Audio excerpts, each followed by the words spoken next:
መጣችሁ በዚህ ቪዲዮ የምንመለከተው ትርፍን የመካፈያ የሥራ ዕድል ይሆናል ማለት ነው። እንግዲህ ወደ ሥራ ዕድሉ ከመግባታችን በፊት የህይወት ትልልቅ ችግሮች ምንድናቸው የሚለውን ስንመለከት ሥራ አጥነት አለ፣ ድህነት አለ፣ እንዲሁም ደግሞ በሽታ አለ። እነኚህ ሶስቱ በጣም ዓለም ላይ ከባድ ችግሮች ወይም ደግሞ ትላልቅ ችግሮች ተብለው የሚነሱ ናቸው። እነኚህን ችግሮች ለመቅረፍ ታዲያ ሰዎች ምን አይነት መፍትሄ ይጠቀማሉ የሚለውን ስናይ የዓለማችን 95% የሚሆኑት ሰዎች ስራ ይሰራሉ፣ ከሰሩ በኋላ ገንዘብ ያገኛሉ። ሁሉም ሰው በዚህ አመለካከት ያምናል። ነገር ግን ስራው ሲቆም ምኑም ይቆማል፣ የሚመጣውን ገንዘብ ይቆማል። እነኚህ ሰዎች የዓለምን 95% ብቻ ሀብት ነው የሚያንቀሳቅሱት። እነኚህን ሰዎች ስንመለከት በቀን ከ8 እስከ 16 ሰዓት ይሰራሉ፣ ካልሰሩ ገቢ ያገኙ፣ የጊዜ ነፃነት የላቸው፣ የገንዘብ ነፃነት የላቸው። እነኚህ 95%ዎች የዓለምን 5% ሀብት ብቻ ነው የሚያንቀሳቅሱት። በተቃራኒው ደግሞ 5% የሚሆኑት ሰዎች ስራ ይሰራሉ፣ ነገር ግን የሚሰሩት ሀብት ግንባታ ላይ ነው። ሀብትን ይገነባሉ። ያ የገነቡት ሀብት ደግሞ ምን ያመጣላቸዋል? ገንዘብ ያመጣላቸዋል። በዛ በገነቡት ሀብት ገንዘብ ያገኛሉ። እነኛ 5%ዎች ስራ መስራት ቢያቆሙ የገነቡት ሀብት ምን ያመጣላቸዋል? ሀብቱ ገንዘቡን ይዞላቸው የማይቋረጥ ገንዘብን ያመጣላቸዋል ማለት ነው። እነኚህ ሰዎች ምን ያደርጋሉ? ከ3 እስከ 5 ዓመት ለግንባታ ይሰራሉ።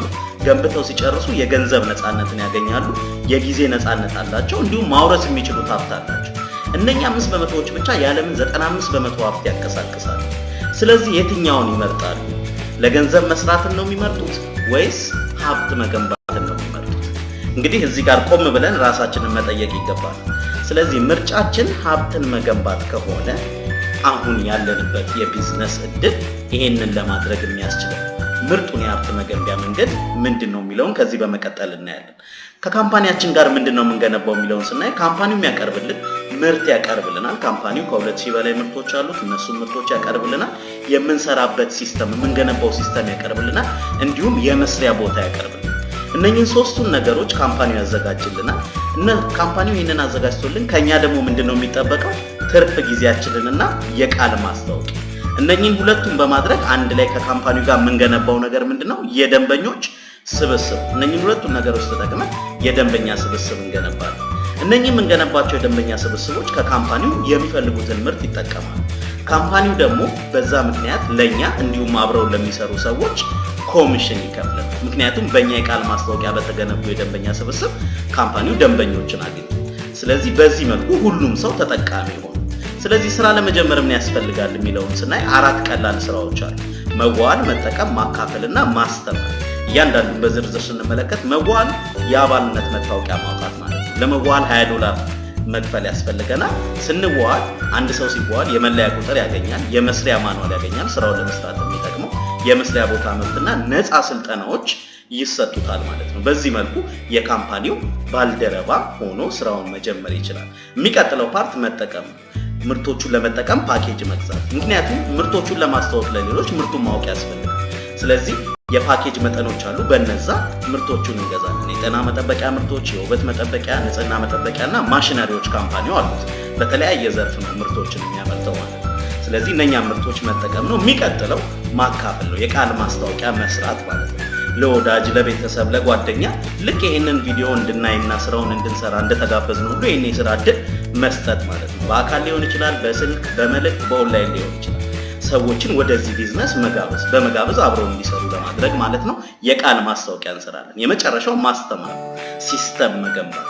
የተማርነውን በማስተማር አብረውን የሚሰሩ ሰዎች ልክ እኛ እንደምናገኘውና እንደምናድገው እነሱም እንዲያድጉ መርዳት።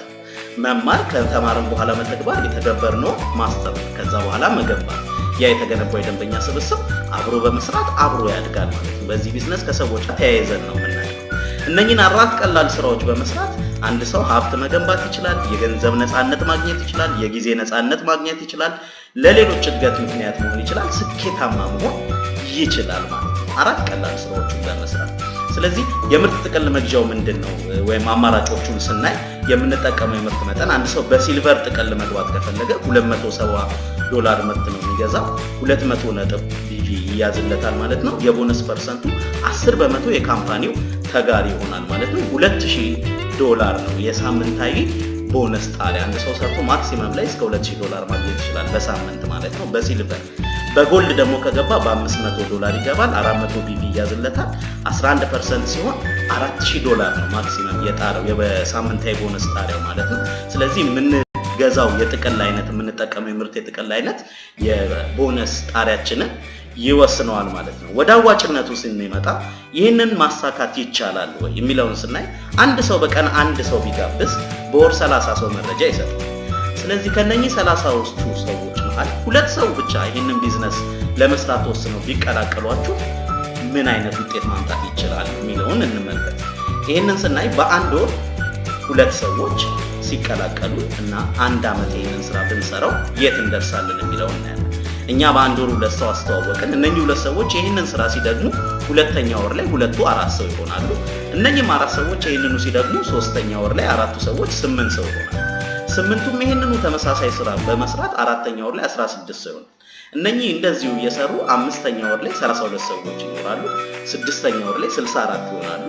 ከዛ በኋላ ይህንን እየሰራን ሄደን በአንድ አመት ስንት የደንበኛ ስብስብ ይኖረናል የሚለውን ስንመለከት ስድስተኛ ወር ላይ 64 የነበሩት ሰባተኛ ወር ላይ 2 ሰው ሲያመጡ 128፣ ስምንተኛ ወር ላይ 256 ሰዎች ይኖሩናል። ዘጠነኛ ወር 512፣ አስረኛ 1024 ሰዎች፣ 11ኛ ወር ላይ 2048፣ አንደኛ አመት ላይ 4096 ሰዎች በአጠቃላይ ከ4000 በላይ ደንበኞች ይኖሩናል ማለት ነው። በሳምንት $4000 አንድ ሰው በጎልድ ጥቅል ከገባ ያንን ማግኘት ይችላል። በወር $12000 አንድ ሰው ማሳካት ይችላል ማለት ነው። አንድ አመት ቀላል ስራ መሰረት። ይህንን ስራ ለመስራት ወይም ይህንን ለማሳካት ከኛ ምንድነው የሚጠበቀው? መመዝገብ፣ ተዋውሎ ስራ መጀመር፣ ምርት መጠቀም፣ የምርት ጥቅል መግዛት፣ ከዛ ማካፈል፣ ለሌሎች የስራውን እድል መስጠት፣ ከዛ በኋላ ደግሞ ስልጠናዎችን ከገባን በኋላ ወስደን ስራውን ጠንቅቀን ማወቅና የተማርነውን አብረውን ለሚሰሩ ሰዎች ማካፈል። እነኚህን ቀላል ስራዎች በመስራት በአንድ አመት ውጤታማ መሆን እንችላለን ማለት ነው። ካምፓኒው የሚያጋራን ጥቅሞች ምንድናቸው የሚለውን ስናይ ካምፓኒው ከሚከፍለን የተለያዩ ቦነሶች በተጨማሪ ዓለም አቀፍ ጉዞዎችን በነፃ ያካፍለናል። የመኪና ሽልማት አለው። እንዲሁም የቤት ሽልማቶችን በየደረጃው ይሸልማል። ስለዚህ የተለያዩ ጥቅማ ጥቅሞች አሉት ማለት ነው ከገንዘብም ባሻገር። ስለዚህ ይሄንን ስናመጣው ደግሞ ሰርተው ያሳኩ ኢትዮጵያውያኖችን ስናይ ይሄ ኢትዮጵያውያን ቻይና ጉዞ ላይ በተለያየ ጊዜ የተጓዙት ጉዞ ነው። ይሄኛው ደግሞ ኢትዮጵያውያን ራሻ በተጓዙ ጊዜ የተነሷቸው ፎቶዎች ናቸው የጉዞ አሸናፊዎች። ይህንንም ደግሞ ኢንዶኔዥያ ጉዞ በነበረ ጊዜ የተሳተፉ ኢትዮጵያውያኖች ናቸው። ከዛ ውጪ የተለያዩ የመኪና አሸናፊዎችም አሉ። እንግዲህ ፎቶ እንደምናያቸው በርካታ ኢትዮጵያውያን በተለያየ ጊዜ መድረክ ላይ የተሸለሟቸው ፎቶዎች እየታዩ ነው ማለት ነው። እነኚህ ሰዎች ሰርተው ከዚህ ካምፓኒ ጋር መኪና መሸለም የቻሉ ናቸው ማለት ነው። ስለዚህ በርካታ ኢትዮጵያውያን እየሰሩ እየተለወጡ ህይወታቸውን እያሻሻሉ የመኪና ተሸላሚ የጉዞ ተሸላሚ እየሆኑ ይገኛሉ ማለት ነው። ስለዚህ የዚህ ለውጥ አካል መሆን ከፈለግን ዛሬውኑ የጋበዘን ሰዎች እናገኝ፣ ተመዝግበን ስራ እንጀምር፣ የጎልድ ፓኬጅ ገዝተን እንጠቀም፣ ማክሲመም ቦነሳችን $4000 መሆን እንዲችል ሳምንታዊ ጣሪያው፣ ስልጠናዎችን እንውሰድ፣ እድሉን ለምንወዳቸው ሰዎች እናጋራ። ይሄንን በማድረግ አብረን ሰርተን አብረን ማደግ እንችላለን። በርካታ ኢትዮጵያውያን ከተለያየ ሀገር ላይ ሆኖ በኦንላይን በአካል እየሰሩ ይገኛሉ። ብዙ ሰዎች ህይወታቸውን እየለወጡ ነው። ስለዚህ የዚህን እድል ተጠቃሚ ሆነ እኛም ለውጥ እንችላለን ማለት ነው።